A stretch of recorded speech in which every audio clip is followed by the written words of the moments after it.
Hello everybody, I'm back with another video for you today, and this time we're going to be taking a look at Svalblod, which in many people's opinions is one of the better, if not the best, Skellige leader, and maybe even the best leader in the whole game right now.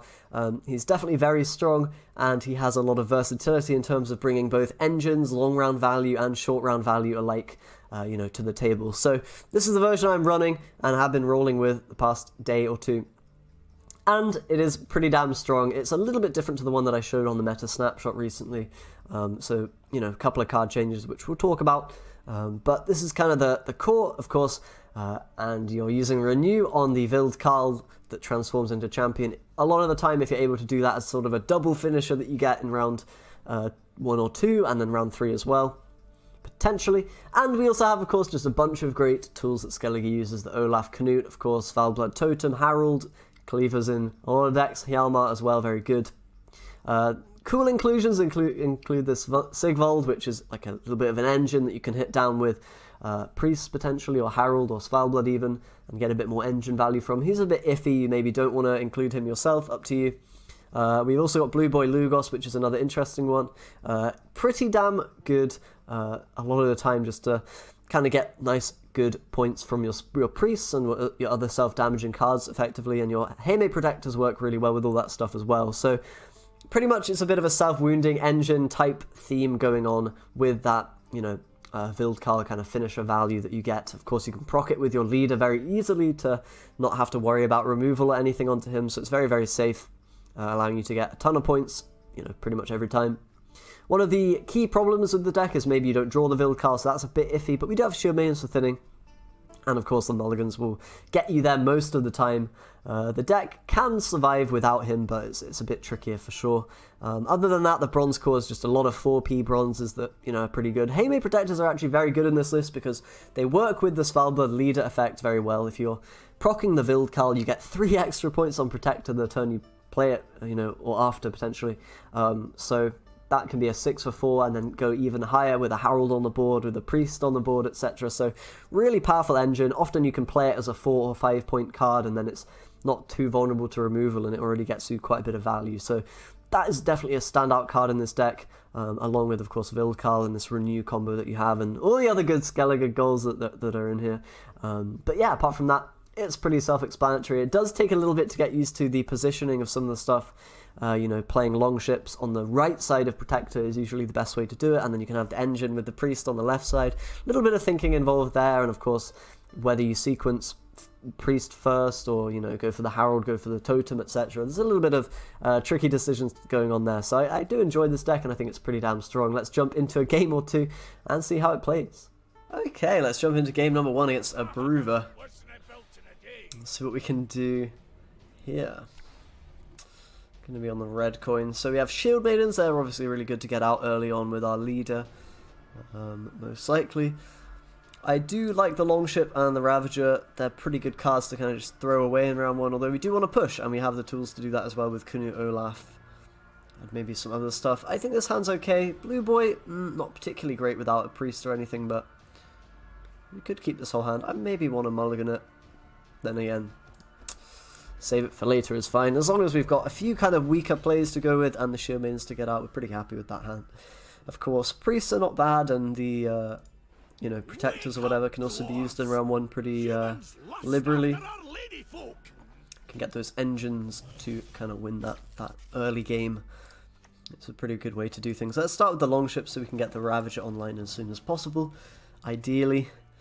And we can maybe go for Harald and try to ping Lugos with him. It's not going to be too good here because we don't have any other tools to self-wound, so we'll see if we actually end up doing that.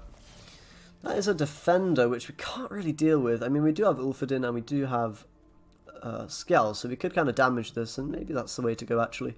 Let's start with the Skell then. I fear nothing. And if they boost it up, then we can Ulfodin it back down.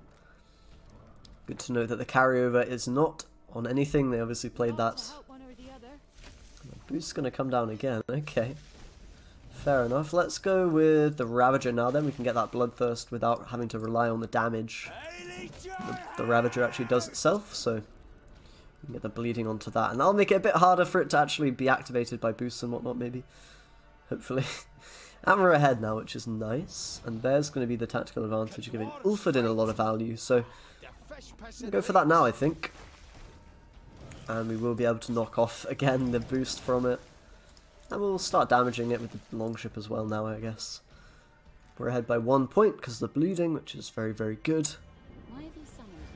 Another boost coming down, okay. So most likely we're not going to be able to win on even here. That dwarf is obviously going to halt our progress in this, you know, in this round a little bit. We could go for the Olaf Canute if we want to shut that down, and I think I'm going to go for it because it'll give us a very good shot of winning. Of course we want to play the Shield Maidens this round, but it's looking to be a bit difficult at the moment to get those out if we want to keep the pressure on, and I think we do. This kind of maybe is forcing a pass from them. We can always renew Olaf as well potentially later if we don't end up using Canute. It's pretty nice having that tool to, you know, reuse your best resources. Harold is also a good target for renew sometimes if you want to get the priest synergy in round 3 or whatever. We do have a lot of decent stuff left in the deck as well. There's a pretty stacked hand at the moment, so Wildkarl being in hand is very, very good for us. We can use that to pressure maybe, you know, round 2 or whatever, maybe round 3 and renew Olaf or whatever. We'll see about that. So they did lock the Olaf. We could still play the Canute. I don't really mind it that much. It's not particularly good. It will shut down the defender though, so I suppose it's probably worth doing, and then we can take the round with Shield Maiden afterwards. Don't really have too much of an issue with that. Presuming they pass, which they might not. They might not. We do want to win round 1 against Bruva because, of course, the long round with traps and movement is pretty damn powerful. So, ideally, we're going to push, you know, round 2 a little bit, or quite a lot, depending on, you know, what we draw. So that we can just split up the trap synergy and movement and all that. Have a bit of a shorter round where we should be winning with big power from something like the Wildkarl. Okay, Gabor is a bit of a problem, I'm not going to lie, because if we play Shield Maiden, it's only 7 points. It won't actually get us ahead. We could go for the Wildkarl and try to win on even. That will get shut down pretty hard by like a Geralt, or even by them having quite a lot of points. We can also go with the Blue Boy Lugos actually and use maybe a charge on him or 2. Alternatively, even Harold might work. I think I kind of prefer that line of play because he'll then be able to ping as well. So if we don't hit a 1, then we don't have to use another ping, which we don't. That's kind of fortunate. Otherwise we'd have to kind of commit more Svalblod procs, which is a bit risky, but yeah. We can kind of afford to use 1 on whatever we like. We have 1 on Shield Maiden and the rest on Wildkarl most of the time. But, you know, you can proc Wildkarl very easily if you have Totem. You don't necessarily need 3 Svalblod charges to do that. Okay, we're going to get a Lacerate from them. That's pretty nice, but again, this Gabor carryover is a real pain. I don't think we can play into it unless we're able to win this round, you know, on even. So we could commit the Wildkarl. I don't like it that much, to be honest, because it's a pretty big play. But, you know, maybe the last couple of cards, we're going to be able to get a nice advantage from that. I think it's maybe okay. Let's try it. You know, we can use maybe just... I guess we can use 3 leader charges here. It's probably fine, and then Harold can ping a skull. So we will be ahead just about. And we can, if needs be, use our last leader proc in this round. Maybe on Lugos or something. Or Shield Maiden. If we need the points. I think our aim here is to, you know, win on even if we can. Otherwise the Gabor is going to be a lot of pressure. And there we go, we do manage to take the win on even. So that's pretty good for us. And we still have our Svalblod kind of core points. We don't have the trigger of Berserk or whatever with it, but we don't need that anymore really. Got the Wildkarl out and in the graveyard. Let's get rid of our weaker cards here. Of course, Butcher is one of those. Priest is pretty good. Shield Maiden might not be, honestly. And Sigvald equally is also kind of bad. I'm going to get rid of Sigvald. Renew is a great pickup. Okay, we can probably start with the Shield Maiden here. We don't need to win this round, we're just going to bleed as much as we can down to Renew and our leader maybe. And those should be pretty damn powerful as sort of a finisher. We're a little bit scared of carryover here that they can have. In the form of hand buff, agitator, Ithblin, etc. But if they do play those cards, it might be you know, quite slow, and we can maybe punish that with our stuff. Case in point here, Agitator's pretty low tempo. Let's go ahead and play the Priest now. We've done some thinning there. We can then get the Protector online, although it would be very susceptible to movement. You know, might stop that getting too much value. So we know they've got one singular buff in hand on a dwarf. I think we continue playing here because these other cards aren't going to get us too much value. We'll play the Protector first. And they've only got one leader charge left, so our leader's worth more at this point in round 3. So in theory, Renew should be beating whatever card they have, and our leader should be getting more points than theirs. So in theory, we're probably okay. Continuing to push here.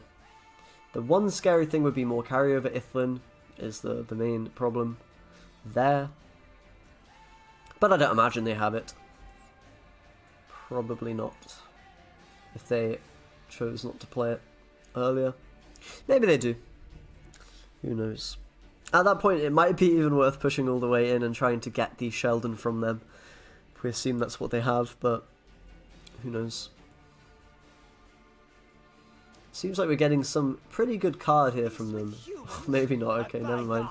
Just a Dragoon, so we could play the Lugos, it's probably worth it. Then again, the Svalblod onto it does give us a point, which isn't too bad, and we might be able to get a little bit more value from it with a Priest or something. I don't know that it'll be worth it. Probably we can get a pretty okay card from them here, either the buffed up card, the Dwarf, or even, you know, something better. And if they go with a really bad play again here, I mean, we can just commit our leader and Renew and probably take it against a lot of stuff, because we know it's a buffed Dwarf in hand. The max range of that is sort of maybe, I mean, it's a defender clearly. So I'm thinking the pass now is probably fair. As we said, we now have kind of the best possible card and leader being worth 4 points, and they have only a 2-point leader, so in theory we should be okay here, although Cleaver's not particularly good. Marauder is alright, I suppose. Totem is pretty good. We'll get rid of the Cleaver then, and then the Ravager, I guess. There's some better options here, like Hjalmar, Sigvold, sure. And Marauder gonna snipe Milva very easily, that's perfect for us. Shouldn't be any way we lose now, because we traded very nicely there. That's really good for us. And the rest of our cards aren't bad at all, Sigvold, not amazing in this short round, but, you know, we've got a 12-point play. We've got that Svalblod for 5 actually in this round, because we can throw it onto one of the totem units that will kill anyway. And yeah, should be a wrap. They don't have any carryover either, they used all of that previously. Ithlin is going to come out, but a bit late. Just a little bit late. So let's go with the totem, and we can of course shoot. And they're going to need a very big play to beat our Renew into Vilkar. They don't have it. We're going to manage to take that one pretty convincingly. Although round 1, a little bit scary with the Gavor carryover, that can be a bit of a pain. Let's jump into another one and see if we can win again. And another Squirtel opponent, going to be a Dana. I haven't really seen many different Squirtel leaders recently, but it seems like they're out in full force today. Let's get rid of a Shield Maiden here, of course, one of those bricks. And we're on red coin again, which is really, really nice. We'll probably get rid of one Ravager here. We don't really need 2 of those. We have Butcher, which we can maybe use with Harold here, or maybe not. And then some Priest synergy with the lovely Protector and all that is going to be very nice. Marauder for the red coin, as always, is very, very strong. And Cleaver as well, to punish maybe tactical advantage if they get greedy with it. So we've got a lot of good tools here for the round 1. We'll see what we can make of it. And Milva going to be punished so hard by Marauder. You can't really afford to do that against Skellige. If you are playing that card, that's going to be really bad for the opponent. Obviously, being on red coin does have its advantages. But that is very painful. They can boost this up and it won't be vulnerable to the Cleaver or the Skjal, but they're not going to do that. So we'll probably just play Skjal, kill this. I think there's no problem with that. I'll probably go back row to avoid Skirmisher or whatever. And now they're in trouble, you know, 5 points down. Tactical advantage still available, but not being used on these engines, which is really painful for them. because we are able to get a lot of removal value by killing those. Now 8 points ahead. We do have to set up engines, so we might not be winning on even here necessarily, but we can always push kind of a few extra points with our Svalblod should we need to. And there's going to be just an Elven Swordmaster, not too scary. I think we want to push pretty hard, so maybe committing Herald is worth it. If we play this, it's pretty likely that we're going to win on even as a result. We're already very ahead, and this will basically give us setup for Priest, which can get more value on the skulls, and, you know, Shield Maiden and whatnot that can maybe eat a Herald ping, and we can use Svalblod charges to help out as well. So looking pretty good, and of course we can play out other bronzes now that Herald's on the board. This might incentivize a pass from them, and, you know, that wouldn't be too bad, but then we can push them all the way as we did last game and end up with a pretty strong finisher. That's kind of the beauty of this deck. It both is good in the long round and the short round, right, as I said earlier. So we do have Vildkarl available as well, which is really, really nice. And they'd definitely be in a better spot had they used the tactical advantage on one of those Hawker Smugglers. Using on neither's a bit, you know, lackluster for sure. Let's go with the Butcher first, because this is a pretty low value card. I don't really want it for later. Yes, technically we get more points by playing the Priest first, but most likely it will be answered anyway, or we're going to win the round on even, so, you know, it's probably better to get rid of the weaker cards before we get rid of the stronger cards. But now we can get one of the Priests online. That should be fine. We might lose a bit of value if we hit Ciaran, I suppose, with the Skull procs, but I think that's not the end of the world by any means. We could also play the Ravager onto Swordmaster if we find that to be more valuable, but I suppose getting the Priest out is probably worthwhile. And we do miss out on the Skull value, unfortunately, but it doesn't really matter. We're already very far ahead, and with an engine on the board, they're going to have to dip out of the round. So we take another win on even. You're definitely able to red coin abuse quite hard if you have the proper hand, which we ended up having here. And on blue coin shouldn't be too hard either. You just need to push a bit of tempo, maybe play some engines out, and I mean, this deck just generally tends to outpoint most decks, I think, so should be good in that regard. One problem can be really heavy engine decks like Hensel, because you don't have that much removal. Let's get rid of Ravager, and, you know, Protector's not too bad, but we can probably get rid of it here. Shield Maiden we want to get out, so we'll play that first, I suppose. No reason really not to. We'll thin those out here. Now, we can play Vildkarl. We do have Renew in hand, so that's really good. That will give us a ton of pressure if we want to really force out their good stuff here. We can also play Sigvald, maybe even Lugos as well. We'll see about that. Lugos doesn't really have much synergy going on here, but, you know, maybe we can still use it. The other thing is we can play Vildkarl kind of, you know, bear and then Knut him if we want to save the Svalblod procs for maybe a Lugos later. That is an option. Might not be a very strong option, but it is definitely an option. And they're going to go with the Fledglings. Will they commit the Dana? That's the question. So it is an engine Dana deck, and that means our short round should be much better than theirs, in theory, as long as they aren't getting a lot of carryover through Agitators, Ithlin, and all that jazz. You know, a big Sheldon can be a bit scary, of course, as it can be against most things. And they are going to go with the Dana here, so it's really a lot of their round 3 potential gone. We're pretty much free to pass at any point, but I think this round we're going to play our weaker cards out and, you know, bleed them until we go down to, you know, maybe just our very, very good stuff. We can also just keep Renew. We can keep Renew for Harold, for Cleaver, for Skull. It's pretty good options, honestly. And we can just, you know, keep the Vildkarl in hand. I think we're probably going to go for that approach. Maybe play Knut. We'll maybe play the Sigvald and the Blue Boy. They're not particularly amazing. Here, they are going to get the opportunity to play quite a bit of carryover though, so, you know, we'll see if that ends up harming us in round 3. But having last say is going to be pretty huge against the Sheldon. We won't necessarily feed it a lot of value, presuming it is a Sheldon that they have.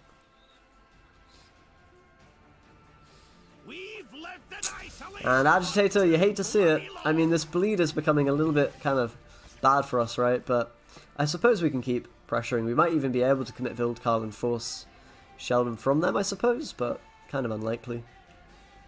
Okay, let's play the Blue Boy. We'll also commit a Svalblod charge, so we have it kind of guaranteed on Vildkarl to proc you know, and get us the full value there.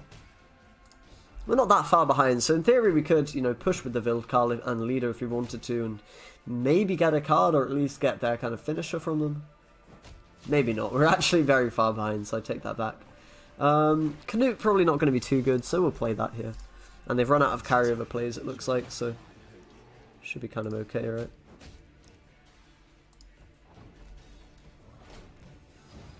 Gabor would be painful. Maybe I shouldn't be pushing here, honestly. I mean, the engines in the long round are scary, which is kind of why we are, but... Okay, I think we take the pass now. They do have a very big, buffed up unit. You know, 9 points or whatever is kind of huge if they get the full value on that. So, a little bit scary, but we have our Svalblod leader kind of value. We have a renew. I think we're okay a lot of the time here. We'll see. Could be quite close. Gonna come down to the draws maybe a little bit. We would love the totem, that'd be great. Hjalmar would be nice. Ulfadin is, you know, okay. Olaf's, okay, but we get rid of the longship, I suppose. And the Ravager. Hjalmar's a good pickup. Kind of would prefer this to be a totem because Olaf's vulnerable to Sheldon. But not the end of the world, right? Not the end of the world. We can probably start with the Olaf, I suppose. They're not going to be able to shoot it. If they go the Sheldon, we can then answer it with Hjalmar or Ulfadin. And if they don't, we can renew Canute and kill this Swordmaster. They probably need to Sheldon that, and they probably will, if they have him. They maybe don't. Maybe they had to buff up other units, it's possible. They're not always lucky, the Skirtail players. Often are, but maybe not this time. But we'll see. We do have the leader points, which is, you know, it's only 5, but it's not too bad, right? It's not too bad. And it looks like they didn't have Sheldon, so that's really, really terrible news for them. It means we can take the Canute with the renew, and that'll be, you know, worth a ton of points for removing an engine as well. So let's go for that. And we have Hjalmar as well, which, you know, doesn't have a great target and often won't unless you kind of have Olaf in the graveyard already. But it's still an 8-point card, you know, for 9 potentially. So not bad at all, you know. Removal got nerfed and Hjalmar is still pretty good. So generally you're fine playing him. And if you can get Olaf in the graveyard early in the game, he's worth a lot more. Or, you know, Wildkarl even potentially, if he is removed. Can be quite strong stuff. I guess we can Hjalmar this. It's not going to get much better. And the Ulfadin, you know, not particularly good on a 4-point unit, of course. Shouldn't really matter what order we do this, as long as we have the Wildkarl last and aren't, you know, susceptible to a Scorch or some random nonsense. They have a 12 on the board. We don't even need to worry about that. But yeah, good practice to play him as late as possible. Maybe not there, actually, but whatever. Anyway, that was, yeah, pretty convincing wins. Definitely have a ton of points on red coin. You can abuse that tempo pretty hard against a lot of the jankier decks around. Good deck all around. I think Svalblod is very strong. And quite interesting to play. There's a lot of little niche things that you got to know in terms of bleeding and, you know, what goes first, bleeding or your engines and things like that. A lot of little nuances that are very fun to play around with.